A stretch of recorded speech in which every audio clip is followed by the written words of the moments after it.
The Peter Schiff Show. Today's podcast is sponsored by Indeed. Indeed is the #1 source for hires. Join over 3 million businesses worldwide. If you're hiring, you need Indeed. And you can get started with a free $75 sponsored job credit to upgrade your job post at Indeed.com/Peter. Offer valid through September 30th. Terms and conditions apply. Well, today we had the highly anticipated FOMC decision on interest rates, and then the now customary regular press conference with the Fed Chair Powell that always follows the official announcements. Now, first of all, not really too sure why there's so much anticipation with respect to these announcements, because the Fed always says the same thing, right? The economy is great. Everything is going great. Labor market is strong. Inflation is contained. Yet, we're not raising rates. We're not tapering our asset purchase program. Everything is great, but we're not going to remove any of the emergency monetary policy supports, right, that we implemented when everything was terrible. Even though everything is now great, we're still going to continue with these policies because even though it's not great, it's not perfect, right? Powell went out of his way to explain that even though the labor market is strong, it could get even stronger. And so we don't want to risk preventing the labor market from getting even stronger, right, by taking away all these supports. We don't want to taper too soon. We certainly don't want to raise interest rates too soon. The initial interest rate increase is now officially referred to as liftoff, right? Because right now we're at zero, so we're like on ground level. And the very first rate hike where we go from zero to, 0.25%, that liftoff, right, that move is now being described as liftoff. So we're going to lift off from zero to some very, very low number that is slightly above zero. But Powell goes out of his way repeatedly to reassure everybody that liftoff is far away, that they're not even thinking about liftoff, that it's not even appropriate to think about raising interest rates at this time. And when he discusses the criteria, he always points out that the criteria for liftoff is very different than the criteria for beginning the taper. Although when you actually hear the criteria, as far as I'm concerned, I can't even tell the difference, because the criteria for the taper to me seems exactly the same as the criteria for liftoff. Because whenever he describes the criteria, it's always that the Fed has to be confident that it has achieved its goals, and those goals are full employment and inflation of 2%. And that seems to be the same goal for taper as it is for liftoff. But before I really get into that discussion, and those discussions came during the Q&A period, I want to talk a little bit more about one of the comments that he made during his prepared remarks. And again, that had to do with inflation and Powell's acknowledgement that the inflation rates have been elevated, but he blames it entirely on the supply chain bottlenecks. He talks about how those bottlenecks have pushed up the inflation rate and how those bottlenecks will potentially continue to make the inflation rate higher for a short period of time. I don't know, maybe a few more months. But nowhere in those prepared remarks, and of course nowhere during the Q&A that followed, does the Federal Reserve ever accept any responsibility for those higher inflation numbers. So none of it is a function of monetary policy. It's got nothing to do with too much money. It's just not enough stuff. And that's all because of these supply chain bottlenecks that are obviously going to unclog and free up sometime soon. But Powell did mention that, of course, the Federal Reserve does have tools, and it stands ready to use those tools if inflation actually does become a bigger problem than they think. And of course, that is the bluff, because if the Fed actually was willing to use the tools, it would have already used them. The fact that those tools are still buried in the shed someplace proves that they have no intention of using those tools, even if they can find them. But he also indicated in his statement that since there has been so much progress made to achieving the Fed's goals, that it would become appropriate, or it may become appropriate rather, to begin a gradual tapering process. So in other words, we're closer to beginning a gradual process, maybe soon, is basically what he's saying. All sorts of conditional words. Maybe it will be appropriate. Well, maybe it won't be appropriate. We're going to begin, but it's going to be gradual. And how do they know? I mean, gradual doesn't even make any sense in the context of, during the Q&A, Powell said that he believed that the taper would be finished by the end of next year, because he has repeatedly said, and he said again today, that the liftoff in rates won't begin until after the taper is finished, meaning they have completely tapered QE down to zero, where the Fed is no longer buying any bonds. And in fact, Powell said himself in response to a question as to whether or not he would raise interest rates before they're finished tapering, and his response was that that policy wouldn't even make any sense, because he acknowledged that as long as the Fed is buying bonds and doing QE, even if it's doing less of it as a result of a taper, that still constitutes a expansionary monetary policy. And it makes no sense to have an expansionary and contractionary monetary policy simultaneously to cancel each other out, because that's what you would have if you were still doing QE and raising rates. So he's saying that it makes no sense from a policy position to start raising rates until you've stopped doing QE. And in fact, if you listen to or looked at the dot plots and Powell's comments on those plots, there are some Fed officials that see the first rate hike coming in 2022, which would imply that the Fed completed the taper in 2022. If they all agree they're not going to raise rates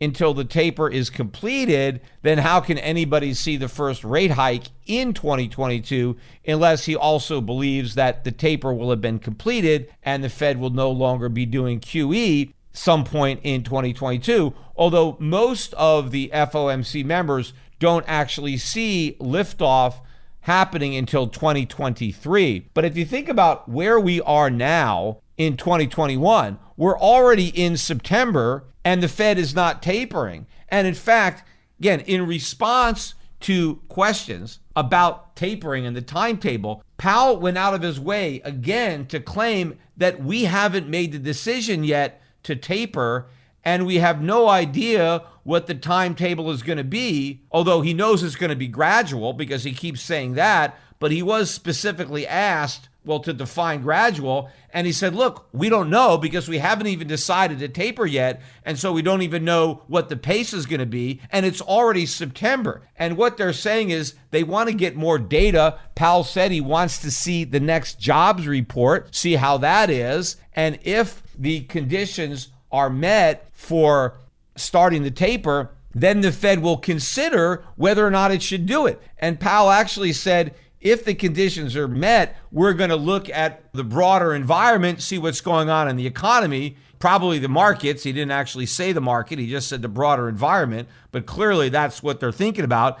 And if the conditions are met and then everything else looks good, then maybe they'll consider starting the taper, but they haven't even thought about how it's going to work, which to me, if they really were that close to tapering, they would have decided on a timetable, right? They would say, hey, this is how we're going to do it, and we're just going to implement it at some time, but they would already have decided on some type of framework. But according to Powell, they haven't even had those discussions yet. They're holding off on those discussions until they've already decided to taper, and they're not even going to make that decision until sometime in the future. And if that is the case, maybe the earliest they may begin a taper maybe would be December at the earliest, if what they're saying is true, although I doubt it would start that soon. But if the earliest they can actually start the taper is in December, and Powell repeatedly said that the taper is going to be a very gradual process, it's going to happen very slowly. Well, if it's going to be finished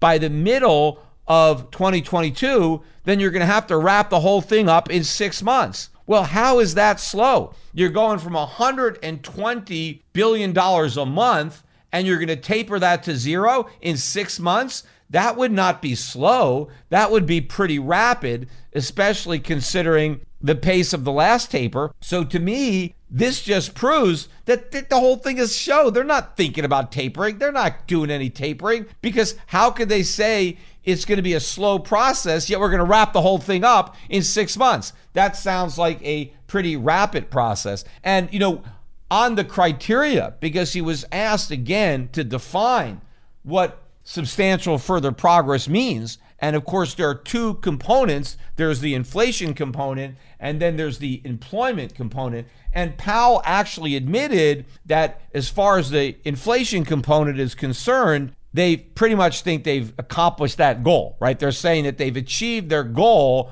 of 2% inflation. And so that's no longer a problem, even though it's a huge problem because it's way above their goal. They're not really acknowledging that. They're kind of pretending that that's a victory, but they're still concerned about unemployment. And they say we still don't have full employment. There's still a way to go. Although Powell admitted that there are some people on the FOMC that believe that the employment criteria has in fact already been met. But there are other members who think we still have a ways to go to meet the criteria. But here's what Powell said personally. He said personally, the target for employment has all been met. Now, what the hell does that mean? It's all been met? I mean, that basically means it's met. Well, if it's met, well, then why aren't they tapering? I mean, all but met and met, there's not that much of a difference there. Maybe he's saying, okay, we're almost completely there. There's just one more jobs report that we have to see.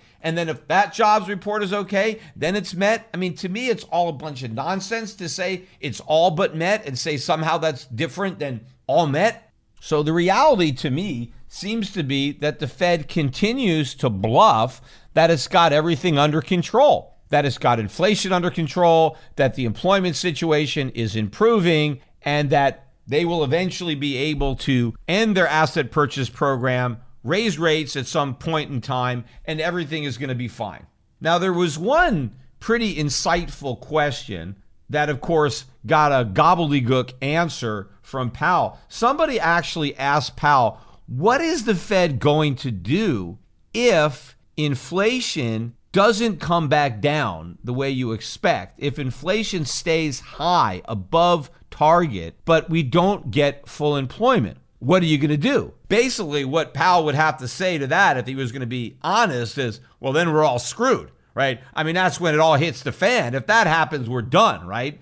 But obviously, Powell can't say that, so he has to come up with an answer for that question. I mean, normally he just dodges a question like that. So at least we got an answer, even if it was a BS answer. So the first thing he said was he tried to kind of claim that, well, there's no point in even entertaining that hypothetical problem because it's really never going to happen in the real world, because according to Powell, we're not going to get a situation where we don't have full employment, but we have high inflation, because those two are inconsistent. They're opposites. You only get high inflation when you have full employment. So he still has this Phillips curve mindset that inflation is caused by too many people working. And as long as we have slack in the labor market, we don't have to worry about inflation. And again, that's one of the reasons that he's so quick to dismiss everything he's seeing in the economy with respect to inflation.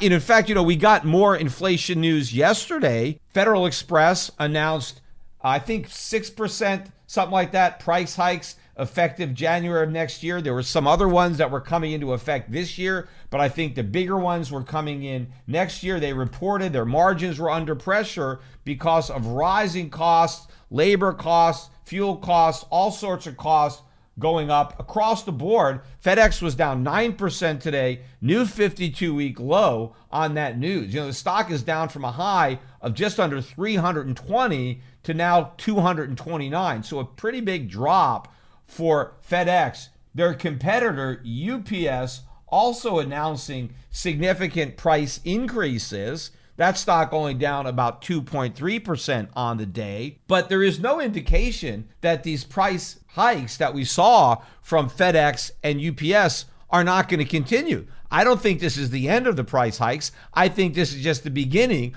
of a series of price hikes. But Powell dismisses it all as being transitory. And in fact, again, with another question that he got about inflation, another reason that Powell said he's not worried is he claims that all of the increases are concentrated in just a few items, just a few things that are completely the result of supply chain bottlenecks that are the result of the shutdown and then the reopening of the economy. And so if you don't count those few items, then there isn't even an inflation problem, which is completely ridiculous because it's not just a handful of items. He claimed that we're not seeing widespread indications of rising cost when that flies in the face of what people are actually seeing.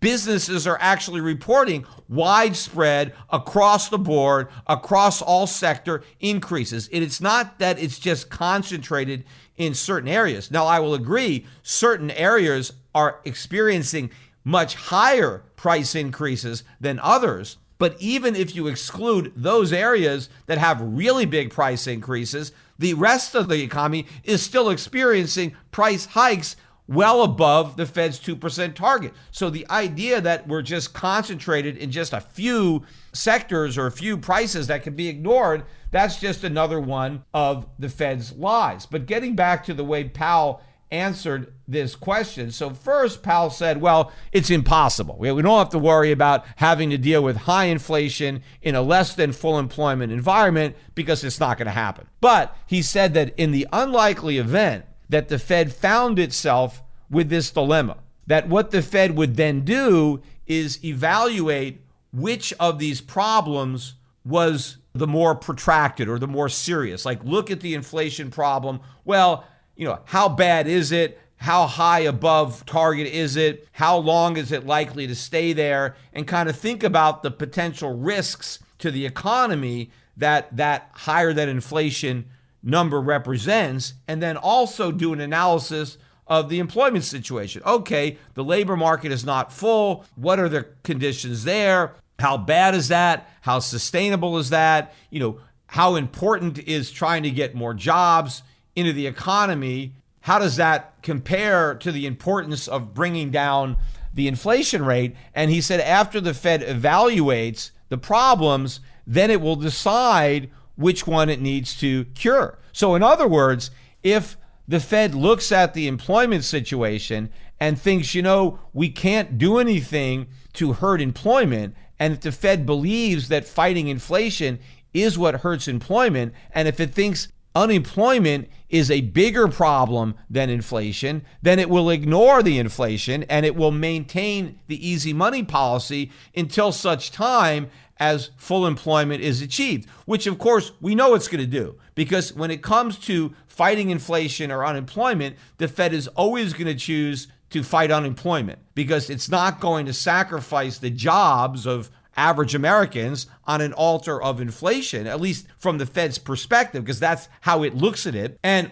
if, as I said before, one of the real drivers of unemployment is high inflation, and if the Fed doesn't get that, and if the Fed keeps looking at the rising unemployment rate or the failure of the economy to achieve full employment as a reason to allow inflation to get worse, then the unemployment problem gets worse and worse, And the Fed is reluctant to do anything about the inflation because it keeps seeing a higher unemployment rate, but it's actually being caused by the inflation that the Fed is neglecting and allowing to get bigger because it's afraid if it does anything about inflation, it will make the unemployment situation or the job situation weaker, when in fact, that's exactly what it's doing. So if you listen to Powell's answer, it's pretty clear. Right? The Fed is not going to do anything to fight inflation in a stagflationary environment, because that's really the question, right? If we get stagflation, what is the Fed going to do? The Fed's going to ignore inflation, and it's going to try to work on the problems of the economy, which means we risk hyperinflation and the problems in the economy getting much, much worse. In times like these, no business can afford to pay for what they don't need. Only pay for the quality candidates that meet your must-have job requirements. Get Indeed. When hiring gets hard, you need Indeed, the job site that makes hiring incredibly simple. Just attract, interview, then hire. In fact, with Indeed, you can do all your hiring in just one place, even the interviewing. Don't just hope your perfect candidate finds you. Find them using Indeed's hiring tools that help you cut through the noise to hire faster and smarter. In fact, Indeed Instant Match provides a list of quality candidates whose resumes are on Indeed the moment you post your sponsored job. Indeed Instant Match immediately delivers quality candidates whose resumes on Indeed fit your job description. You can even invite them to apply right away. And according to Indeed data, candidates you invite are 3 times more likely to apply to your job than those who simply see it in a search. Plus, with Instant Match, Indeed data shows 90% of employers get quality candidates from Indeed's resume database as soon as they sponsor a job post, according to Indeed data. And according to Talent Nest, Indeed delivers 4 times more hires than all the other job sites combined. Join the more than 3 million businesses worldwide that already use Indeed to hire great talent fast. So get started right now with your $75 sponsored job credit to upgrade your job post at Indeed.com/Peter. Get $75 credit at Indeed.com/Peter. That's Indeed.com/Peter. This offer is valid through September 30th. Terms and conditions apply. In fact, also when it comes to inflation, somebody asked the question about the disparity between the public's perception and expectations of inflation and the experts, right? Because the experts are saying that, oh, it's all transitory, nothing to worry about. But the public, and I'm not just talking about consumers, but businesses are expecting the price increases to continue. After all, why else would Federal Express be raising prices? Why would UPS be raising prices? If they were as confident as the Fed that all this was going to be over in a matter of months, they probably would be sticking it out. They wouldn't be raising prices. The reason they're doing it is because they know they are down in the trenches and they know that what we're seeing is not transitory. This is real, this is permanent, and it's going to get worse. And a lot of other companies who have held the line on price hikes, they're now throwing in the towel on that and they're raising prices because they're convinced that what we are experiencing is not just a transitory bump in the road. This is a whole new path that we're now traveling, and they're trying to prepare for it by raising prices. But consumers also, you look at these consumer expectation numbers, and consumers are expecting much higher rates of inflation, right? And so Powell was asked, what do you do with that? Do you just ignore the consumer, the public, because they don't know what they're doing and just pay attention to the experts? Well, the experts aren't paying attention to prices. The consumers are. I think in this case, the consumers are right to expect higher inflation. They're just wrong in that it's going to be even higher than what they expect. So they're still wrong, but they're not as wrong as the experts because they're going to miss the mark by an even wider range. But Powell basically said that, hey, they're just probably wrong, but he did admit that the Fed is watching these consumer expectation numbers, and if their expectation ever became a big problem, the Fed would react, which of course is another lie because they already are a big problem and the Fed is ignoring it. And in fact, the Fed claimed that the expectations that consumers have are only for slightly above trend. And in fact, earlier in the press conference, he mentioned again, he said, well, no, in response to a question about higher inflation, he said, well, yes, we're above target, but not by a lot. He said, we're talking 1 or 2/10 above target. And he said, that's such a small number. And he doesn't understand why households would be at all concerned if inflation ended up being 1 or 2/10 higher than their 2% target, which if that were true, then yeah, consumers probably wouldn't really care if we were at 2.1 or 2.2. But the point of the matter is we're not just above target by 1 or 2/10. I mean, you're talking about triple their target rate, if not more. And consumers have a right to be concerned about a big increase in their cost of living. It's the Fed that is derelict in its duties in simply turning a blind eye to all this inflation and acting as if it's nothing. Now, again, why are they doing that? I think the only reason they're doing that is because they know the alternative is a financial crisis or a complete implosion of the economy. And so since they know they can't fight inflation, then they have to pretend that there's no inflation to fight. Otherwise, it's game over. They can't admit that, yes, we have a lot of inflation, but we can't do anything about it. They always have to pretend that if inflation ever became a problem, they would do something about it, even though it's a problem right now. And the fact that they're not doing anything about it, the only way out of that is to pretend that there's no problem. And that's why they're not doing anything about it. Because, of course, if it was a problem, we would do something. But since it's not, we don't have to. But we stand ready,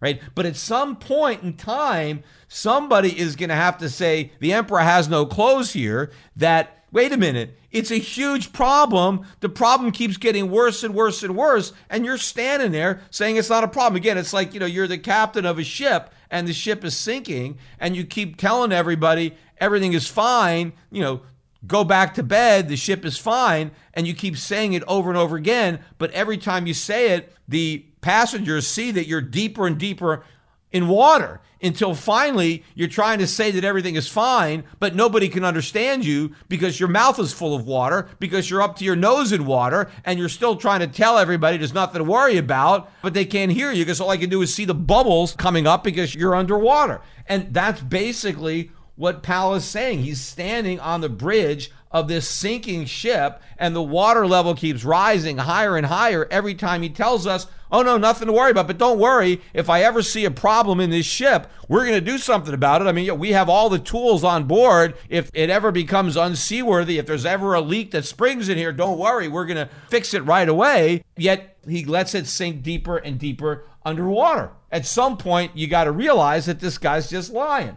Now, also another thing to me, too, that seems like a lie, and the Fed repeats it often, or Powell repeats it, is that we need to be moderately above 2%. And somehow that gives him cover so that anything above 2% somehow is defined as moderately. But the reason they're saying they want inflation to be moderately above 2% for some time, right? They're not quantifying how long, but the justification for the moderately above 2% is because we had so many years where inflation was lower than 2%. We need to have years where it's above 2% to make up for that. In other words, because the consumer got a break, and during some years, prices only went up by 1.5% because he got lucky, or unlucky, depending on your perspective. But because in certain years in the past, prices only went up by 1.5%, now we need years in the future where they go up by 2.5% to make up for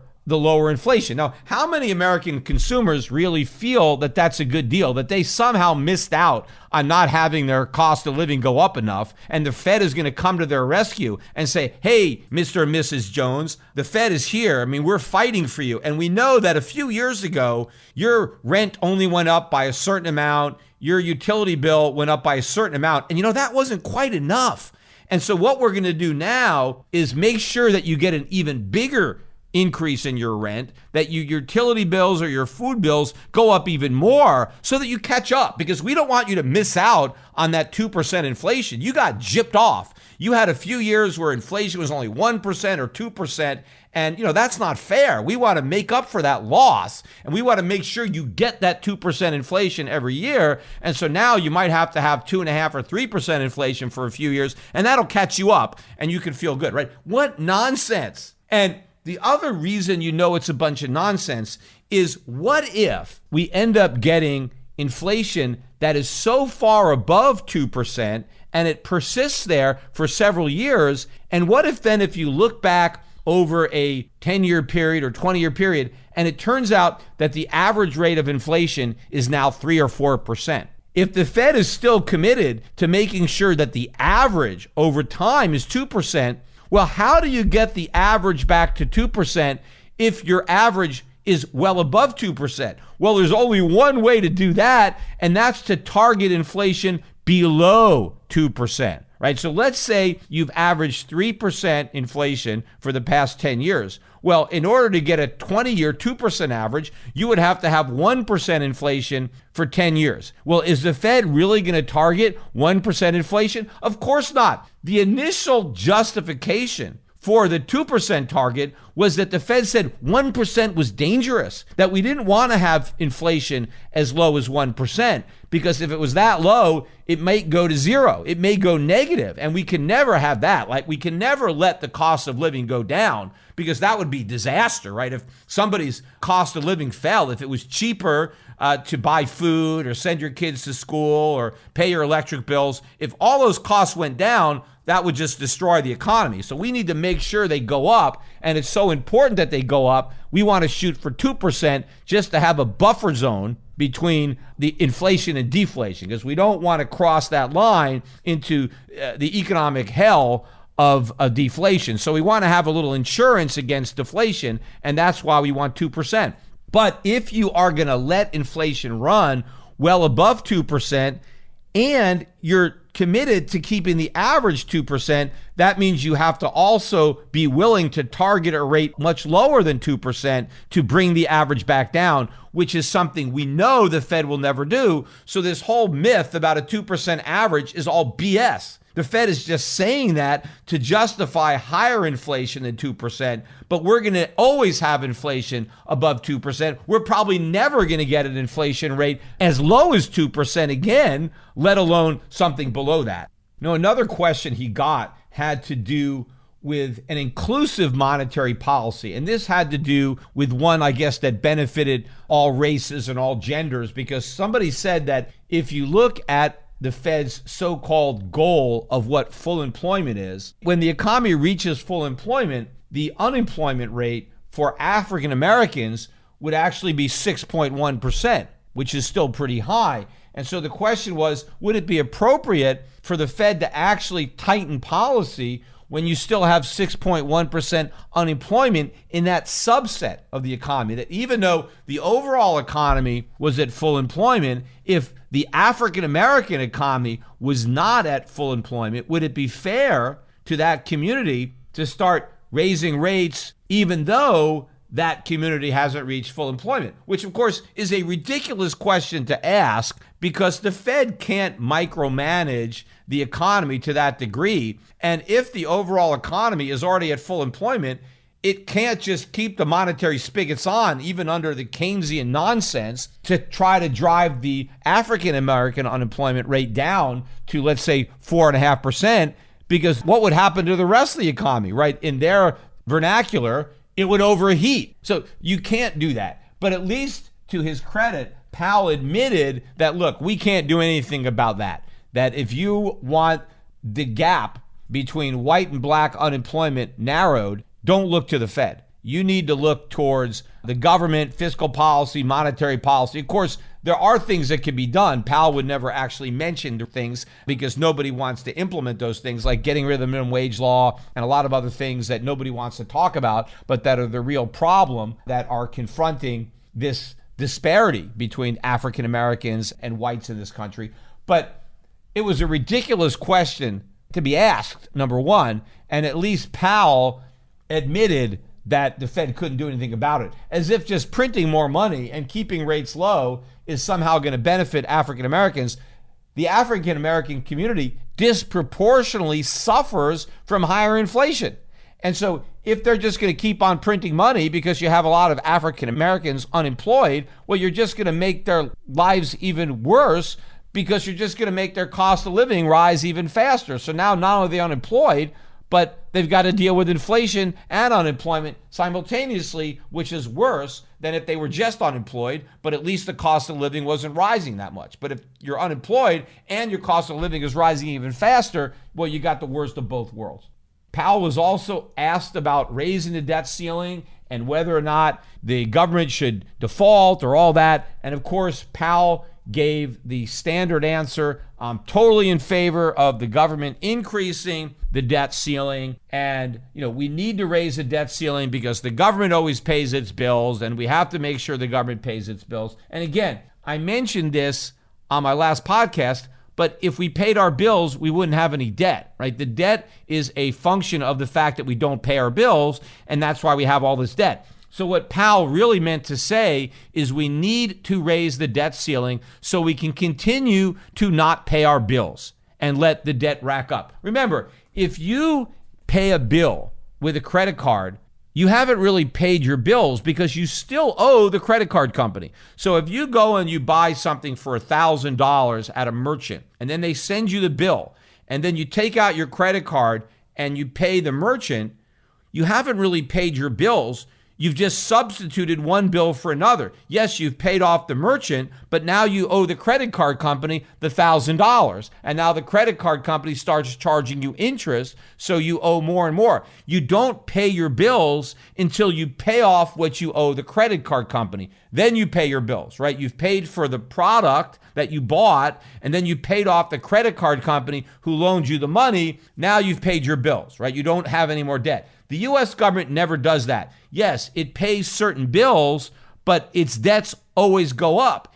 Its debt never goes down. So it pays some bills, but it never pays other bills. And that stack of unpaid bills, the national debt, keeps growing and growing and growing every time they raise the debt ceiling. So what we really need to do is stop raising the debt ceiling so we can stop going into debt and start paying our bills, something we have never done. And of course, the Republicans now that they have no power, they finally have religion and they don't want to vote to increase the debt ceiling. Isn't that rich, right? Because when the Republicans controlled the White House and both houses of Congress, they were happy to raise the debt ceiling. Now they're claiming that, they don't want to do it because of Biden's big spending. He wants this big spending program. Well, Trump had big spending programs too, yet they had no problem running up debt to support his spending. Donald Trump increased spending on the military, he increased spending on welfare, and he cut taxes. All of that led to much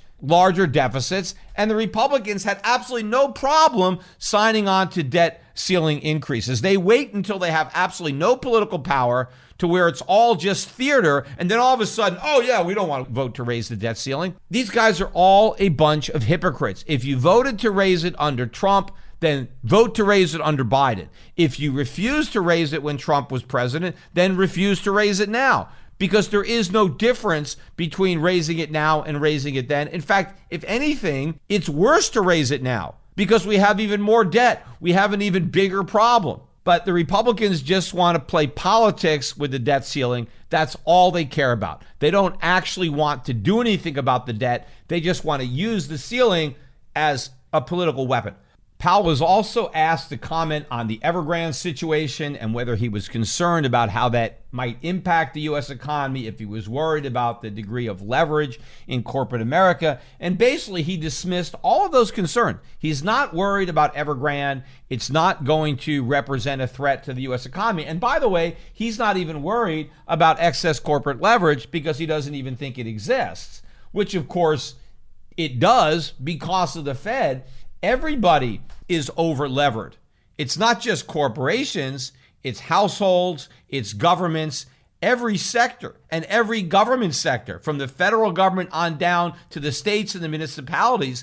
The entire country is one gigantic over-leveraged bubble, and the fuel that has inflated it, all that air has come from the Fed. And the Fed continues to blow air into those bubbles by continuing QE by continuing to hold interest rates at zero, and all they do is pretend that at some point in the future they're going to deflate this bubble without even acknowledging that it's a bubble. But the fact that they haven't taken any actual steps to do that, and the fact that they seemingly contradict themselves and they say things that even superficially are obviously not true. Yet nobody really picks apart the inconsistencies the way I do in their very statements. Because, when you're telling lies, it's always hard to be consistent. See, when you're telling the truth, it's easy because you just tell the truth and that's always going to be consistent. But when you're lying, it's really hard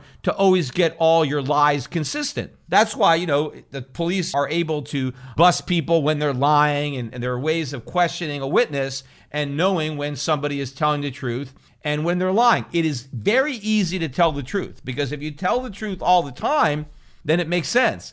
But when you're lying, you don't get your lies straight. And sometimes you tell your lie differently. If you're telling the truth, it's never going to change because you're just telling the truth. But when you're lying repeatedly, your lies are going to change. And sometimes your lies are going to contradict your other lies and expose what you're saying. And so that is what the Fed is doing. It's obvious to me. It should be obvious to more people. And the reason that we're still at zero, the reason they only talk about tapering and don't actually do it, and the reason they're reassuring everybody that liftoff isn't going to happen for a long time and we're a long way away from that, is because they know damn well how over-leveraged everybody is. Even if they don't accept responsibility, which they should because they've supplied all the alcohol and that's why everybody is drunk. But if they just think everybody is drunk and the Fed has no idea where they're getting this alcohol, even though they're getting it from the Fed, but they know how drunk everybody is, then they're not going to take away that alcohol. They're not going to do anything to bring about sobriety. They don't want the economy coming off of this high because they're afraid of what everybody's going to notice when they finally sober up, right? Because all these mistakes and all these malinvestments,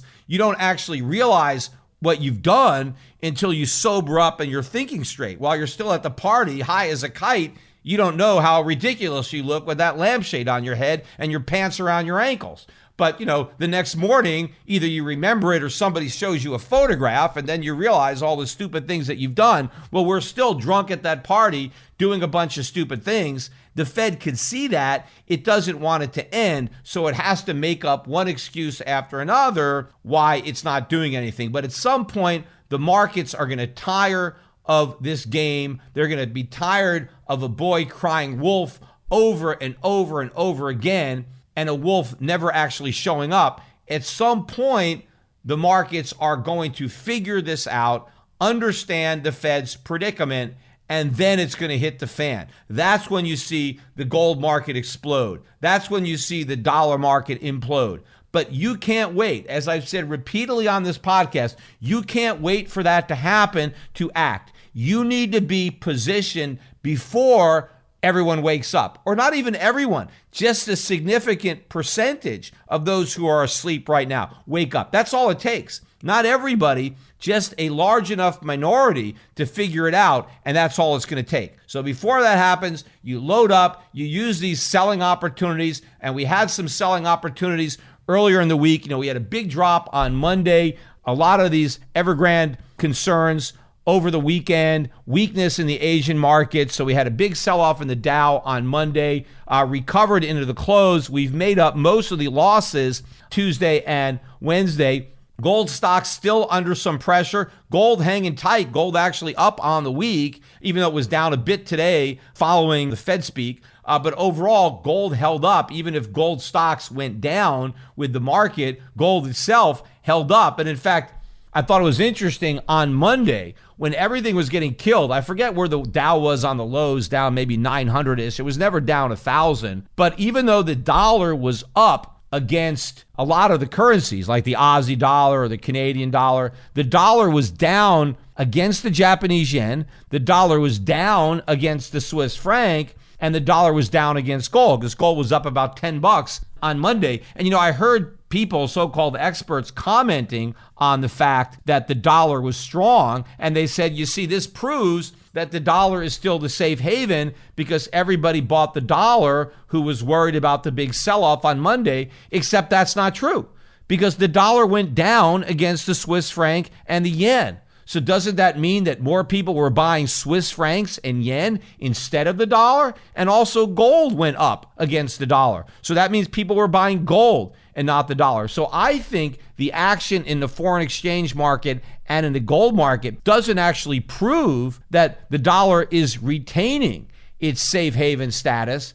It's more evidence that it is losing that status as more people are preferring Japanese yen, Swiss francs, and gold to the dollar. And by the way, all you Bitcoiners, Bitcoin was also way down on Monday. So it didn't go up with the safe havens like the Swiss franc, yen, and gold. It went down with all the risk assets. So it is not a safe haven, it's a risk asset. And if it's a risk asset, what the hell is anybody buying it for? Because they're buying it because it's supposed to be a safe haven. If it's not a safe haven, if it's a risk asset, it doesn't have any place in your portfolio, because if you want a risk asset, there are a lot of other risk assets that you can buy that I think have a lot more realistic upside to them with less downside.